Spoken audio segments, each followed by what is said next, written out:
The audiobooks I listened to for the month have been a little shocking. I was surprised by what I liked and what I didn't like. So the first surprise was this one here, and that is American Duchess, and it is by Karen Harper, and it is a historical fiction about Consuelo Vanderbilt. And I had never heard of her before, but when I saw this book, the first line of the description kind of got my attention. It said, before there was Meghan Markle, there was Consuelo Vanderbilt, the original American Duchess.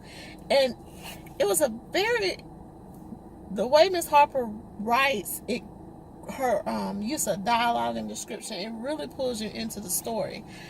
However, there were parts when she was explaining royalty and some of the countryside and the traditions of Europe that kind of sounded like a textbook. But when she was like actually doing a story part, the fictional part, it was really good. And I was surprised I liked it. But I saw this audiobook in the library when I was looking for something else, and I moved it back and I saw that first line and I was like, oh, let me give it a try. And I was pleasantly surprised by it.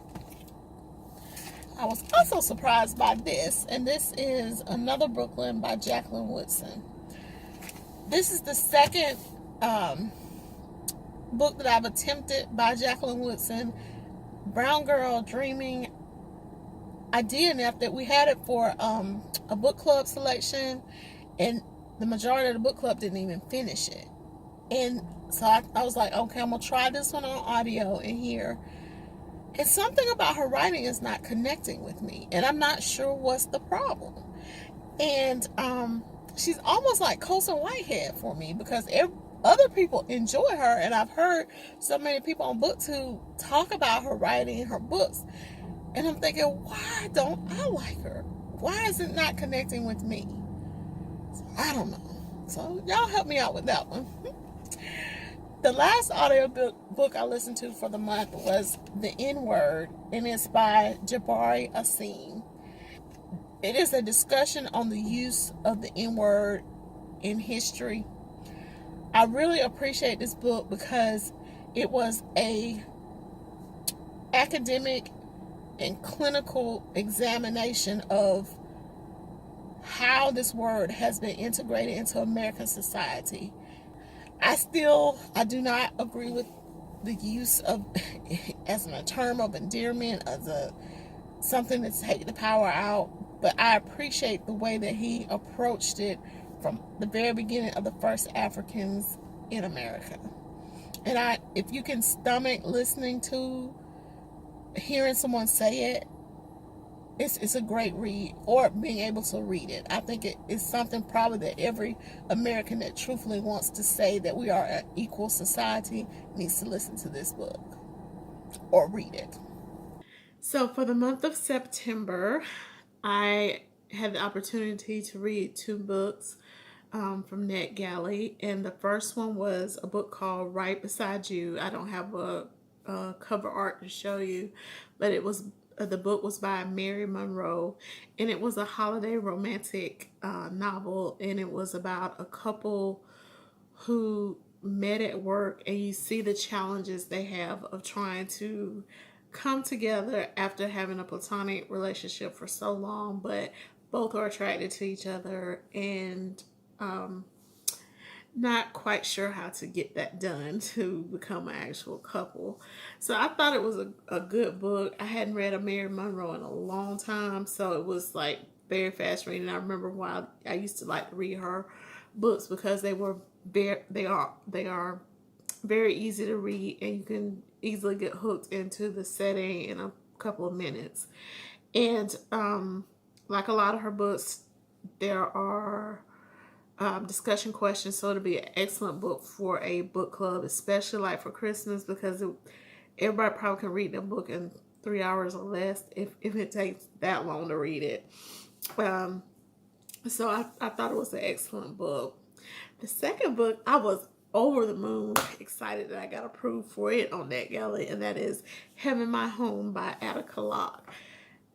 And it is the second book in the Highway 59 series. Many of us read the first book, Bluebird, Bluebird, during March Mystery Madness. And I was hooked. And I had to know what happens in the second book. And Attica Locke does not disappoint.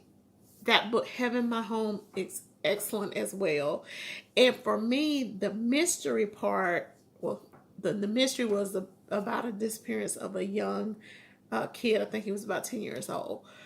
But the mystery part wasn't the part that got me so involved in the story in book 2. It was his relationships. And anybody that's read the first one know the relationship with the mama was a mess from the start. So that continues. And then his relationship, Darren is the main character. I'm just saying he without explaining who it is. Darren, the main character of this series. And so you see all of his different relationships. And that's what got me more pulled into the story. So my biggest disappointment was the book was that I didn't have time just to be wrapped up into it. It took me longer than I wanted to get it read. But once I had the time just to sit down, it went by very fast. And so I'm reading on book 3, Attica. Come on.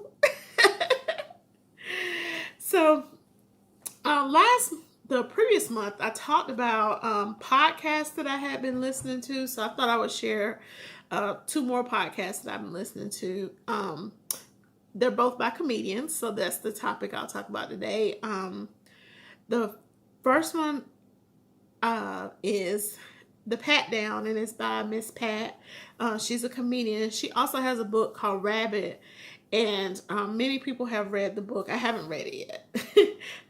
So I know I'm a little slow because she is from Atlanta, so you would think I would have jumped on that a long time ago, but with being a fellow Georgia girl, but I haven't. But there's always another day. But anyway, she's a comedian, and she just talks about her life. In fact, she's recording the podcast most times at her house, so you hear all the kids and stuff that she talks about in her act that are running around, and she does curse a little bit. So, and she talks about some things that may make some people uncomfortable, but overall, I just laugh at it because it sounds like me listening and talking to somebody from my family. Because, being Georgia country, it's just what it sounds like to me. And the second comedy podcast I like to listen to is the Get Some podcast by Gary Owen. And he's also a comedian that he had a BET show. He's white, but he's married to a black woman, and oftentimes his wife Kenya will join him on the podcast, as well as his dad. He'll sit in sometimes.